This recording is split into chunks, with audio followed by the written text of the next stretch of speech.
Welcome once again to my channel. My name is Supposed to I'm a marketing professional and a marketing trainer. In this video, we're going to talk about best ways to start a sales conversation with anybody or any prospect.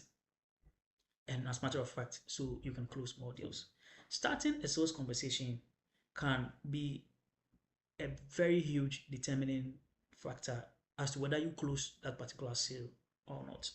A lot of many sales professionals had struggled with opening lines when it comes to sales conversation. In fact, research has shown that 80% of sales require multiple contacts, making it the fact that each first interaction can be crucial for your sales success. Now, let's look at what are some of the things that you can do to be able to build up a proper sales conversation starter. The first thing we're going to talk about, number one, is understanding your prospect. It is important to understand your prospect before you connect and pitch. Research and preparation is the key.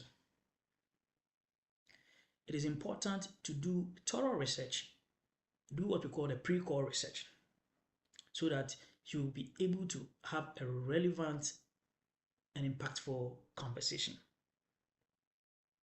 This helps you to also tailor make your conversation towards your prospect.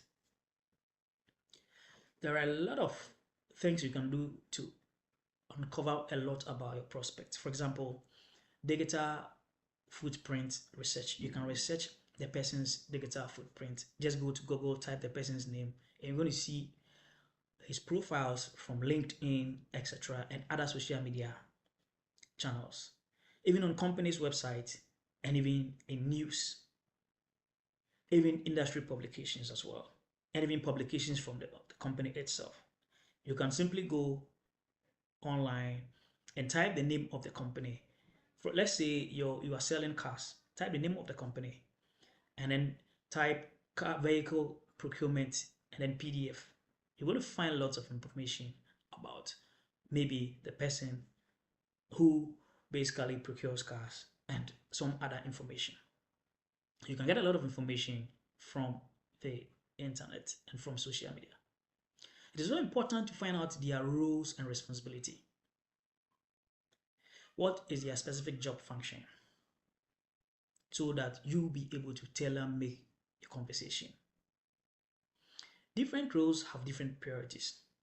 Whilst a marketing manager focuses on brand reach, an IT director will prioritize what systems security. So you should be able to know these roles and responsibilities, and this will help you to pinpoint their pain points. Right. Number two, crafting your compelling opening statement. The opening statement is very important. The first 30 seconds of your opening statement is very important. So we say the first 30-second rule. Make this count. This is very crucial. It must be concise and must be impactful. The next we're going to talk about is still under the second point, the referral and connection opener. It is important to make use of mutual connections, but it is always important to do a right introduction, which will provide you with a warm start. So for example, if you say hi, find out from the prospect, if it's a phone call, which name that he wants you to call him with.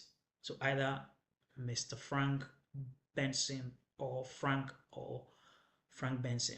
This builds some kind of an initial mutual connection with the prospect. Always ask for permission before using the mutual connections name. It builds impact. The next thing we're going to talk about is the insight opener, which is still another second point, or point number two. It is always important to lead your conversation with relevant insight. Ensure you offer potential benefit that really addresses the prospect's problems. Prioritize the buyer's world. That is the rule, according to sales expert Mark Hunter. So it is always important to put the buyer's world first.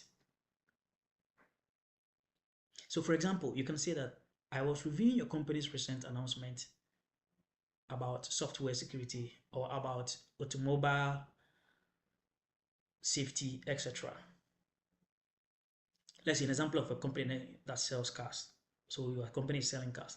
And it made me think about how many people are facing this problem. Let's say if the company is in the mining sector. We found a way to address that problem, for you.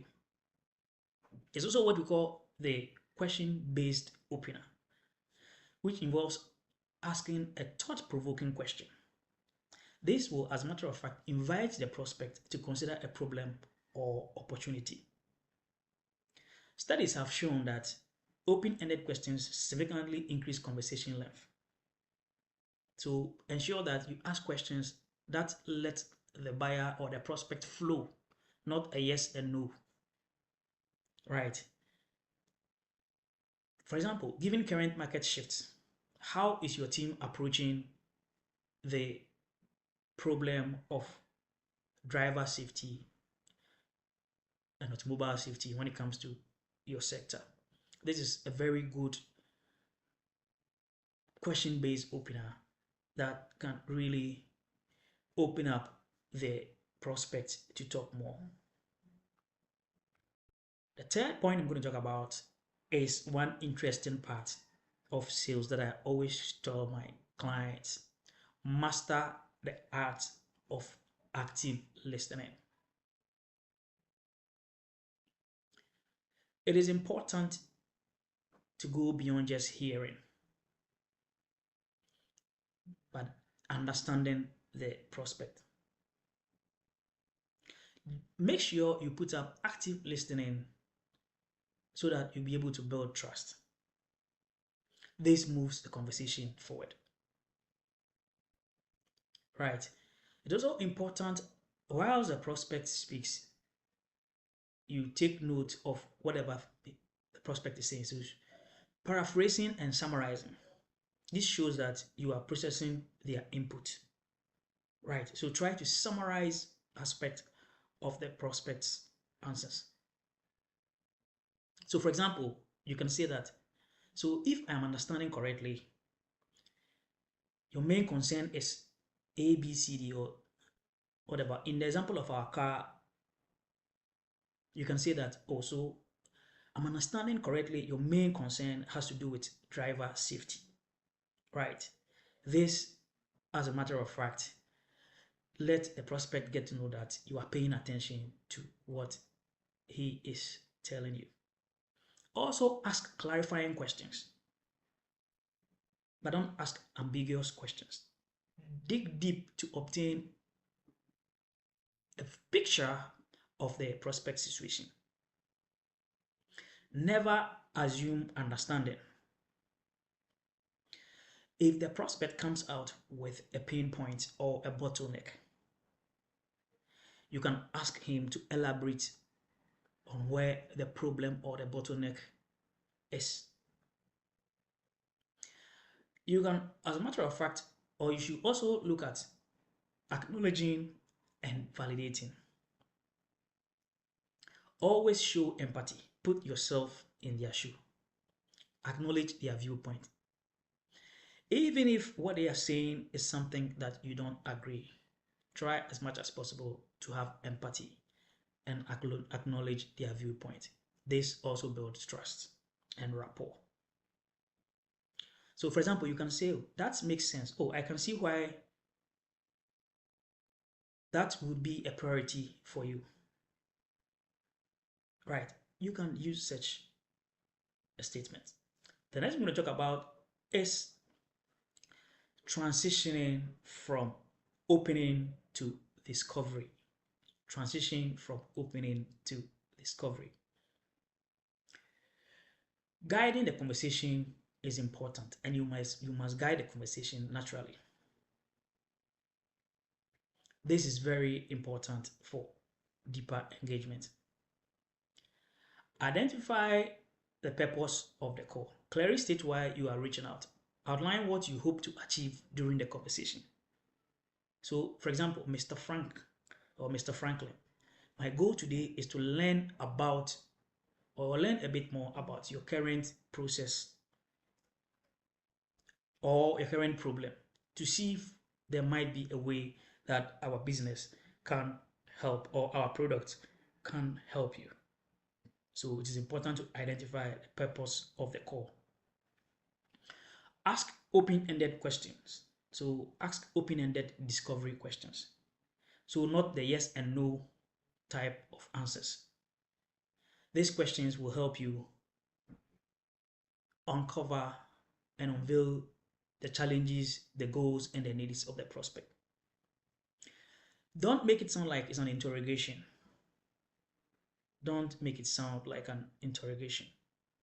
It should rather be a mutual exploration.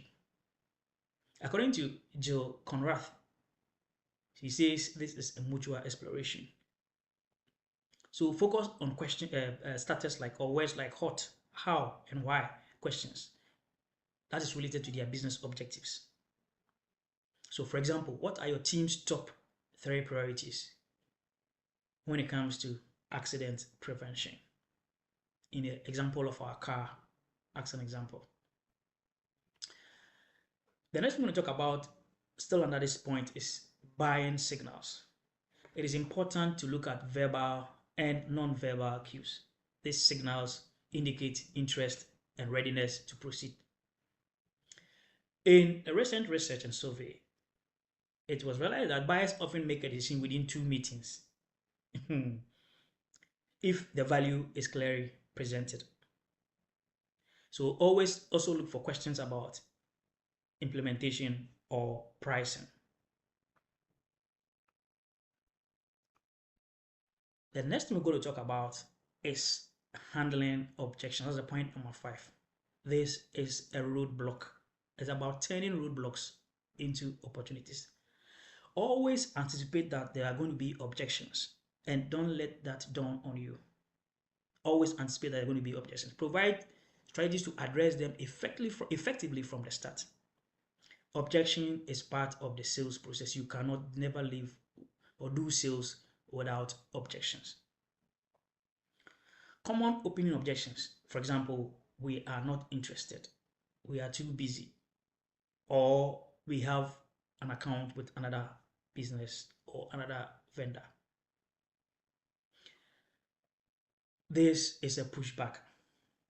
But always empathize. Practice empathetic responses. Acknowledge their statement before offering a solution. So for example, if they say, we are not interested or we are busy, reply with, I understand. I just need 2 minutes to explain how we save our clients, significantly. Right. Don't just walk off, but don't be pushy if they still say no. The feel, felt, found technique. This is also part of the point 5, handling objections. This classic approach handles objections by showing understanding. Offer solution based on similar experiences. I understand how you feel busy or how you feel. Many of my clients felt the same way when we first spoke. However, they found that a quick 15 minutes call to discuss have saved them significantly. This could also let you lead the way. Well, how much I do like to say thank you very much. And I'll see you in my next lesson. Don't forget to hit the subscribe button and subscribe.